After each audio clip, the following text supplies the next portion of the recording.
Colorado Buffaloes conducted their second spring scrimmage, 12th overall practice of the spring. It sounds like the offense had a pretty good day, but I didn't interview him, but I chatted with Steven Montez as he walked off, and he was pretty excited. He said, we had a really good day. He told me, he goes, I dunked on the goalpost again. He goes, that didn't go over very well.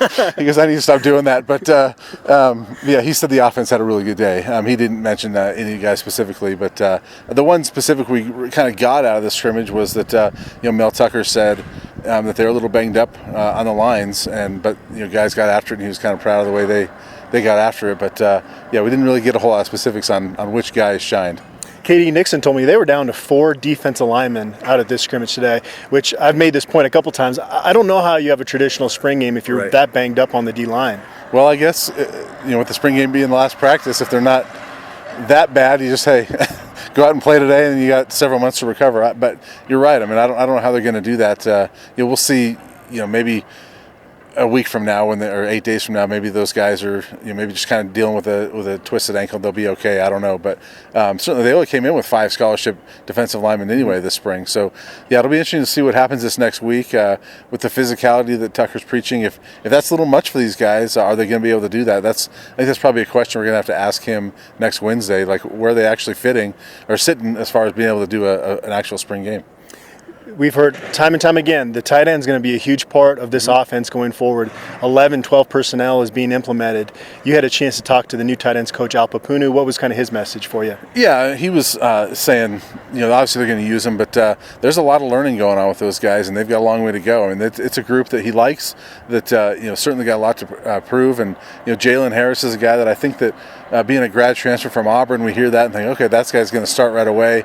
He said that he's doing good, but he's still learning how to catch the football. I mean, that was something he didn't do at Auburn, and so that's a thing for him. He said Darian Jones, I mentioned to Papuno, I said he was kind of swimming last year. How's he doing this year? He said, well, he's still swimming a little bit, but he's fine.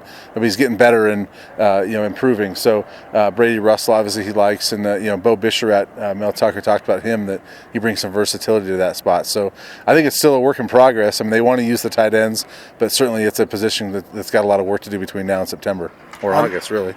On the other side of the ball, we both had a chance to talk to a defensive back. I talked to Isaiah Lewis. He actually got a lot of run with the first-team defense last spring when Evan Worthington had a concussion, and he's been primarily working with the first-team defense this spring. A guy that I don't think a lot of Colorado fans are really paying attention to, that might potentially be a big part of this football team, kind of a softer-spoken, humble guy. Yeah, if certainly too deep, you would think with him, but yeah, he's a guy I think not a lot of people think of because he was kind of buried on the depth chart before, but he's still a young guy that's got some growth potential there. It'll be interesting to see what he can do.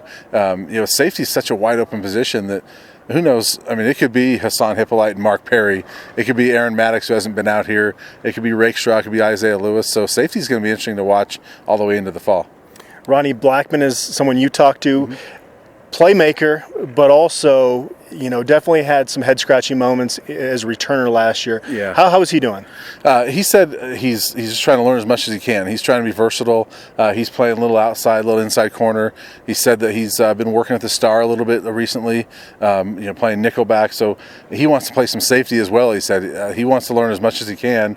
Mel Tucker talked about it as well, saying, hey, if you've got position versatility, you're valuable to us. And I think Ronnie's trying to take that to heart, that he might see to where he may not be a starter, but that if he's got that versatility and can play anywhere, that he can be kind of that utility guy. That's kind of where I guess I would project him right now, as maybe a utility guy there. Special teams, I asked him about that, and he said that certainly that's a big deal for him. He wants to get better at that, and that he wants to be involved in special teams. And certainly, as we all saw last year, he's got to get better at ball security, but it sounds like that's something that's important to him that he'll work on. The New York Times wrote a couple articles, one on Ryan Miller, someone we talked about really enjoying getting to know him while he was here. It's really sad what's happened to him, and such a great person, and he's persevered through this. There's another article where they quoted Linda Shoemaker, one of the regents here. She talked about how she cringed at the sounds that are made at a football practice, and it was kind of attacking CU and football, sport in general. I asked Mel Tucker if that frustrates him at all, that, yeah, he has to preach physicality to put a successful football team out there. That's his job, to win games. Yeah. At the same time, there's maybe a misperception that they're just throwing caution to the wind. And Mel Tucker talked about, hey, player safety is at the forefront of our mind. But at the same time, we have to be a physical team. Yeah, and I think that, if you see the number of guys that are in blue jerseys around here, you look at some of the pictures and some of the little videos that they'll post. You see guys in blue jerseys that they are taking precautions and not letting certain guys that are nicked up go full speed. But yeah, it's the nature of football. And you and I were talking about beforehand. I thought the thing that was odd to me about that New York Times article is that it singled out Colorado. And I'm not saying this just because I cover Colorado, but this seems like a sport-wide situation, and why was Colorado, the only program mentioned? I thought that was interesting. That this is something that every program's dealing with. I mean, they're pretty physical at Alabama, they're pretty physical at Georgia, they're pretty physical at Furman State, right? Yeah. I mean, they've got to be everywhere, and some of the numbers that they had. I mean, I haven't checked on all other schools. I don't know how many guys they've had that had mental issues and things like that, but it's not a CU problem, and so that was just kind of the weird thing I thought with that article is why was it a New York Times article? Why was it singling out just Colorado? And not only just Colorado, but football in general. Yeah. Soccer, there's concussions. Hockey, there's concussions. There's a lot of sports you're going to have to cut out if you're just going to completely eliminate any sport that has had safety issues. And also the article mentioned, sadly, some former CU players took their lives because they had issues. Yeah. But it doesn't mention that things have changed a lot since then. Right. And it's egregious that the NFL buried their head in the sand for as long as they did. That movie Concussion with Will Smith is a good portrayal of that. Yeah. But again, things have changed a lot. We've seen guys go through this concussion protocol. The head coach has nothing to do with any of that. They're basically told when these players are cleared to go. Yeah. So I don't know, it was hypocritical type of article that was very selective in what they wanted to highlight. Yeah, I thought so too. And you mentioned all these other sports. I mean, women's basketball, one of their best players, the CU women's basketball team, one of their best players missed the last several games with a concussion. It can happen in any sport, and that's one thing I haven't seen a whole lot of is what are the numbers in all the other sports? Is it pretty similar across the board? But yeah, I think football, to me, football is probably safer than it was 20 years ago and 25 years ago when Rashaan Salam and those guys were playing.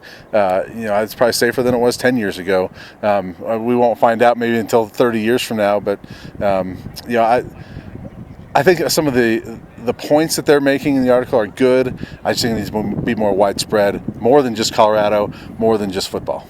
And how many lives have been changed for the better because of football? I mean, Yeah. Countless examples. We talked about Delroy Abrams Jr. on Wednesday. Neither of his parents went to high school.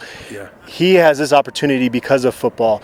Who knows what a lot of these guys, because there's a lot of bad influences, not all of them, but a lot of them come from rougher areas where this is their way out to better themselves and their family going forward. Yeah, no question. And Linda Shoemaker has the quote that it was in the New York Times saying, "I want these kids to leave, with their minds intact when they leave Colorado." And I agree. I mean, I think we would all want that, but there's a lot of these kids that may not be at Colorado if it wasn't for football. Delroy Abrams is probably one of them, and there's some of these guys that wouldn't have these opportunities at an education like this if it wasn't for football. And so I think that there's a lot of different angles to look at it, and it's not just simply, hey, it's rough, let's stop it. All right, maybe we get off the soapbox now and get back to football. Colorado will have the weekend off. They'll be back with practice number 13 on Monday.